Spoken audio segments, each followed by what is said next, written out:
Perhatikan Matius 13:44 ini. Hal kerajaan surga.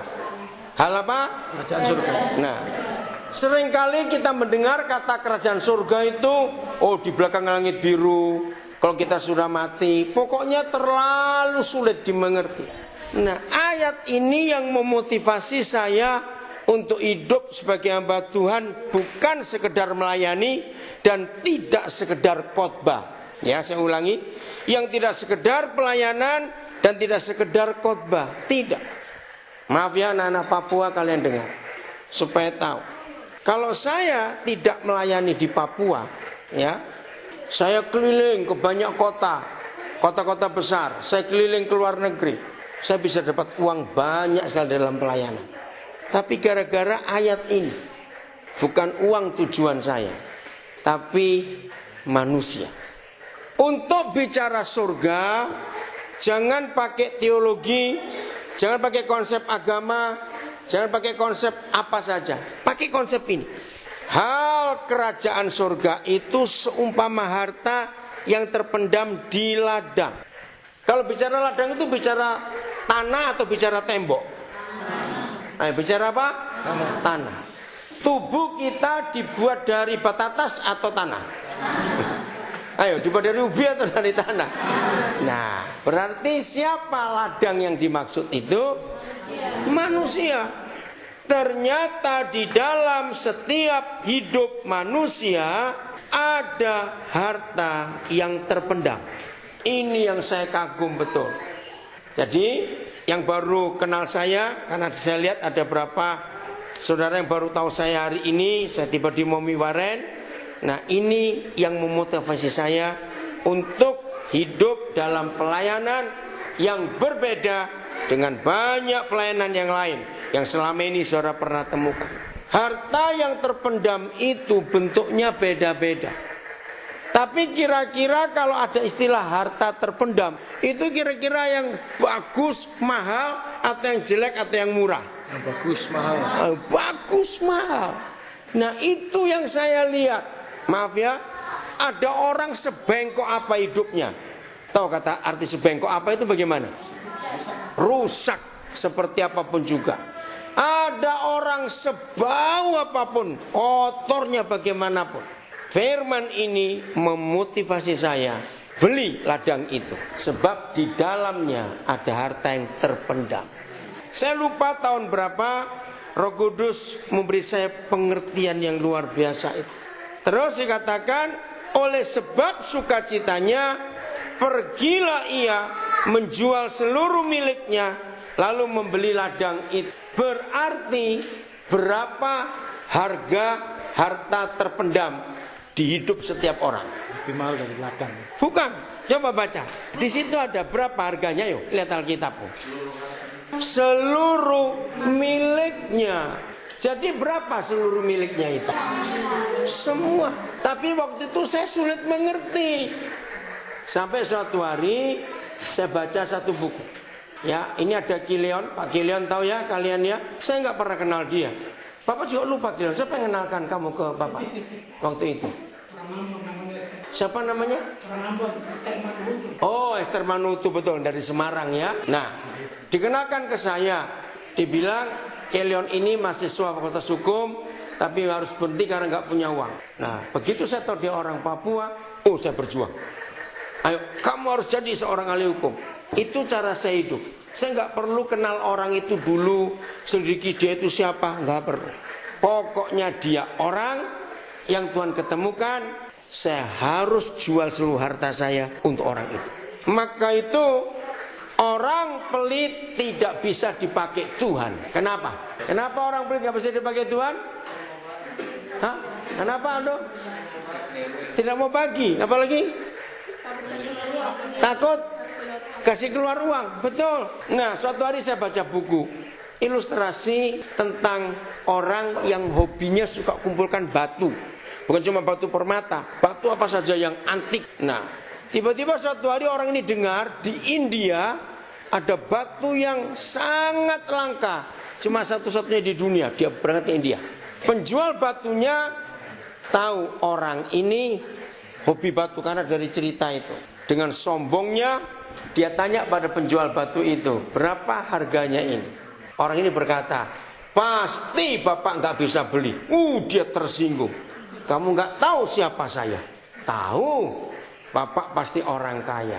Ya sudah, kenapa kamu berkata saya nggak bisa bayar? Bapak kan belum tahu berapa harganya. Lu ya sebutkan, berapa harganya? Saya jamin, kalau saya sebutkan harganya pun bapak nggak bisa bayar. Tambah marah lagi dia. Mau lihat buku bank saya, berapa uang saya? Nggak perlu, percayalah, bapak nggak bisa bayar. Makin marah lagi. Akhirnya dia terangkan, batu ini tidak ada angkanya berapa, mau triliun mau apa tidak. Jadi bagaimana? Pokoknya bapak punya apa saja, nah itu harga batu ini. Saya punya semuanya. Apa saja bapak punya? Dia bilang pabriknya, ini usahanya, nah semua ke sini. Hah? Lalu bagaimana istri saya? Oh, bapak punya istri. Jual istri bapak juga.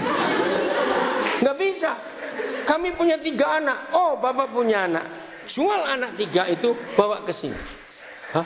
Bingung. Nggak bisa. Mereka sudah punya calon untuk menikah. Oh, punya calon. Jangan calon mantu bapak semuanya. Saudara, tahu kalau dikejar terus? Bisa bayar nggak? Waktu saya baca itu, saya baru sadar. Siapa orang yang menemukan ladang di ayat ini? Tuhan Yesus. Waktu dia menemukan kita, dia jual semuanya sampai dia mati. Dan dia beli kita. Jadi ini yang papi buat pertanyaanmu, kenapa? Dengan pokoknya saya dengar tentang orang ini, orang begini, orang begitu. Saya mau cari di mana orang itu. Pasti di dalamnya ada harta yang luar biasa. Maka itu tolong ya, guru-guru di sini, anak-anak asrama, perhatikan. Hobi baca biografi. Kenapa dari biografi itu kita bisa tahu harta terpendam di setiap hidup orang. Nah, maka itu kalau saya tahu ada orang rusak, makin rusak orang itu, saya makin suka cari di mana orang itu. Untuk saya buktikan bahwa di dalam dirimu ada harta terpendam. Satu kali saya baca buku judulnya Warisan Abadi. Orangnya menulis begini, kalau Anda ingin mengetahui sebuah kekayaan, sebuah kemewahan, sebuah harta benda yang tak ternilai, jangan datang ke istana raja, jangan datang ke bank-bank yang besar, tapi datanglah ke kuburan. Ngapain ke kuburan? Kenapa? Terus baca nama dan usia di nisan kuburan itu. Nah, disitulah ada kekayaan yang terpendam. Bahwa orang yang mati itu membawa semua idenya, kepandaiannya. Betul tidak? Yang ada di dalam hati ini. Nah, gara-gara ayat ini saya buka sekolah di mana-mana untuk menggali harta terpendam. Saya nyekolahkan orang cukup banyak. Ya, kalau dari Kilion lulus 2 tahun lalu ya, 2013. Mungkin dia sudah sarjana yang 380 sekian saya luluskan. Kenapa tidak ada pendeta seperti saya di Indonesia ini yang nyekolahkan orang begitu banyak? Gara-gara ayat ini. Kalau dihitung sejak tahun 81 saya mulai nyekolahkan orang, itu sekarang sudah hampir 400 sarjana yang saya luluskan, S1.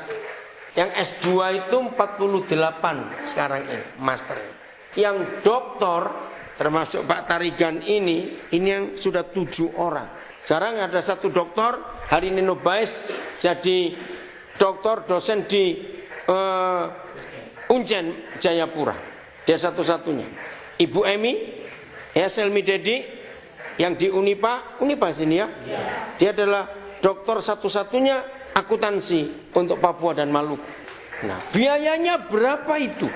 Dan terus Tuhan memberikan kemampuan untuk menyekolahkan orang. Gara-gara ini. Jadi ngerti ya? Orang berkata kamu bodoh, belum tentu. Gali harta terpendam di hidup orang itu, akan muncul sesuatu yang luar biasa. Lihat Ibu Susi. Siapa Ibu Susi itu? Bukan penjual cendol di situ, awas kamu bilang begitu. Ibu Susi apa yang saya maksud? Ayo. Iya, menteri. Lulusan apa? SMP. Tapi di dalam dirinya ada harta yang luar biasa. Ayo, siapa pemerintah Indonesia sejak Merdeka tahun 45 yang berani ngebom kapal asing. 2000 susah. Luar biasa itu orang. Nah itulah contoh harta terpendam. Maka itu saya punya koleksi buku biografi orang-orang cacat. Kenapa? Karena saya ingin membuktikan ayat ini, bahwa kerajaan surga itu bukan di agama ini, bukan di agama itu, bukan di sana, bukan di situ, tapi kerajaan surga seumpama harta yang terpendam di ladang yang ditemukan orang, dan orang itu menjual semua miliknya untuk beli ladang itu.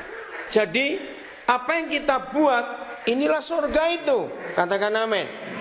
Orang-orang rusak, orang-orang jelek, orang-orang hancur, ya, dikumpulkan dan digali, disitulah harta terpendam itu muncul. Akan jadi orang-orang hebat. Dan itulah hati Tuhan Yesus. Mengerti sekarang?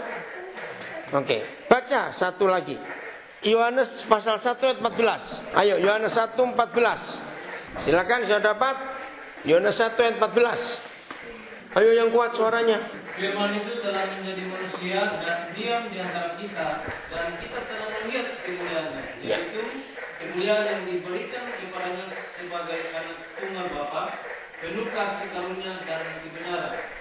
Firman itu telah menjadi siapa? Manusia. Saudara manusia atau bukan? Manusia.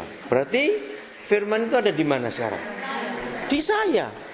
Firman itu telah jadi manusia dan tinggal diam di antara siapa? Di antara kita. Jadi kalau saudara ke Sanggeng, orang melihat ada firman sedang belanja. Oh enggak, amin? Betul? Kalau saudara mau ke Wosi naik angkot, ada firman naik taksi ke Wosi. Ngerti enggak kebenaran itu?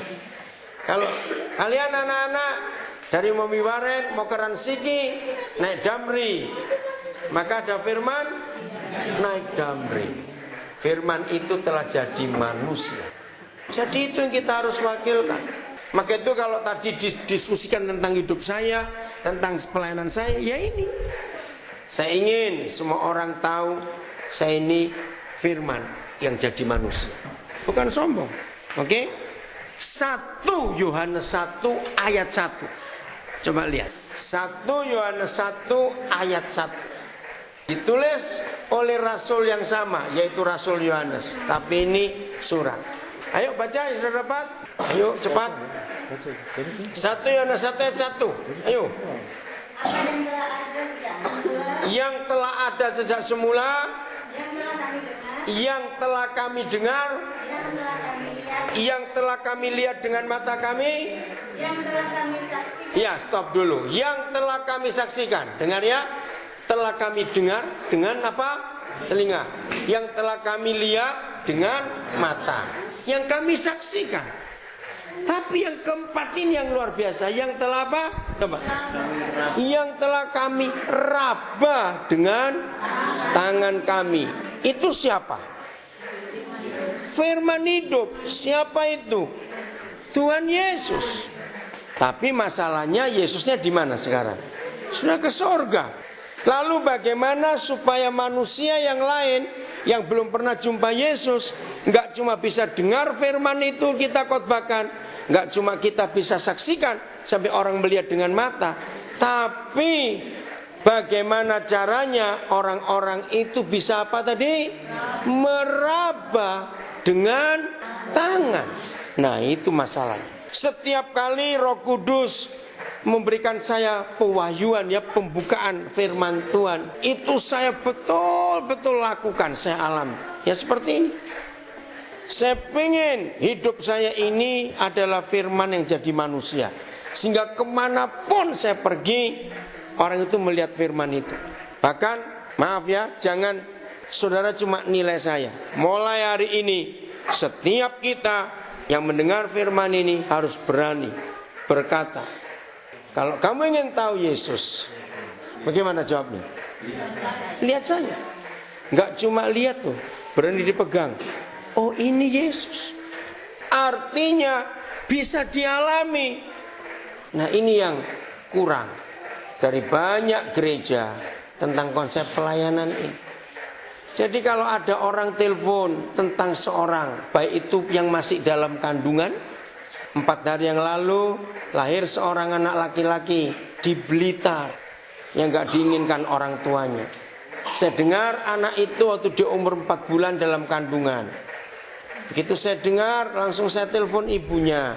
Jangan dibuang ya, jangan dibunuh. Dia gak berdosa. Saya siap ambil. Saya biayai untuk ke dokter selama sekian bulan sampai lahir. 4 hari yang lalu lahir. Saya harus bayar sekian juta karena ada masalah. Saya nggak tahu masalah apa, istilah kedokteran saya nggak tahu. Nah, uangnya di mana, Bre?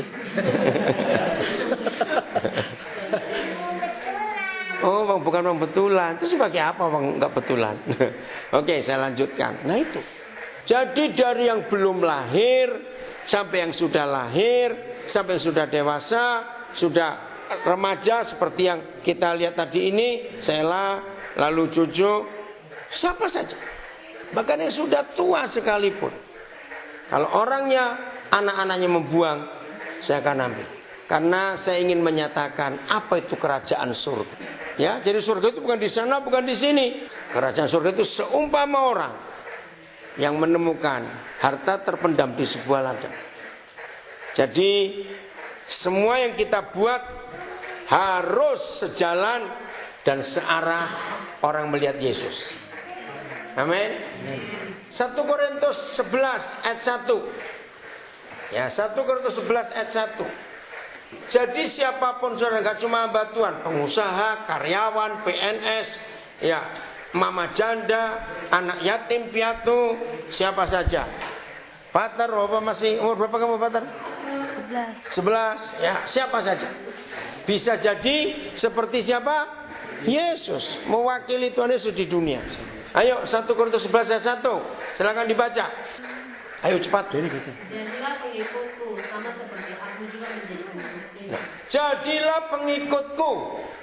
Sombong nggak kalau kita nggak hati-hati baca itu? Sombong sekali Rasul Paulus ini. Jadilah pengikutku seperti aku jadi pengikut Kristus. Berarti Paulus mewakili siapa? Kristus. Tuhan Yesus. Kalian ya anak-anak di asrama, ingat anak-anak Papua itu kalau ke Jawa, ke Makassar, ke Manado, maaf ya, cari tempat kos itu sulit. Ayo, kenapa kira-kira? Yang kalian belum pernah keluar dari Papua, ini penting. Kenapa pemilik kos hampir di semua luar Papua tidak mau menerima anak Papua sampai bisa jawab? Mabuk, betul. Itu memalukan sekali. Ya, coba Pak Kilion cerita, betul nggak Pak Kilion? Susah sekali. Karena sudah distempel Papua itu pasti merusak, mabuk. Sedih nggak kalau begitu? Nah, itu yang menyedihkan. Tapi kemarin salah satu anak kami dari Sugapa, dia lulus sarjana kehutanan dari Jogja, pulang ke Nabire, dia memberi kesaksian. Ternyata yang di Jawa itu punya perkecualian. Begini, kalau kalian dari pesat, kami terima. Wah, hebat sekali kalau begitu. Kenapa? Karena ternyata apa yang Tuhan kerjakan, dan ini buat kami sungguh hal yang luar biasa. Jadi apa yang kita kerjakan di Papua, yang di luar Papua sudah tahu. Maka itu jaga nama baik Tuhan Yesus yang kalian bawa nanti kalau keluar. Amin. Jaga. Dan di sini para guru, para pendidik, ayo kita lebih serius lagi mempersiapkan generasi yang benar. Mau sampai kapan? Kalau terus begini keadaan, mau sampai kapan?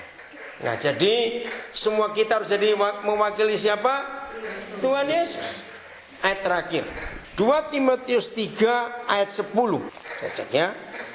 Nah, semua kita harus berani berkata seperti Rasul Paulus ini.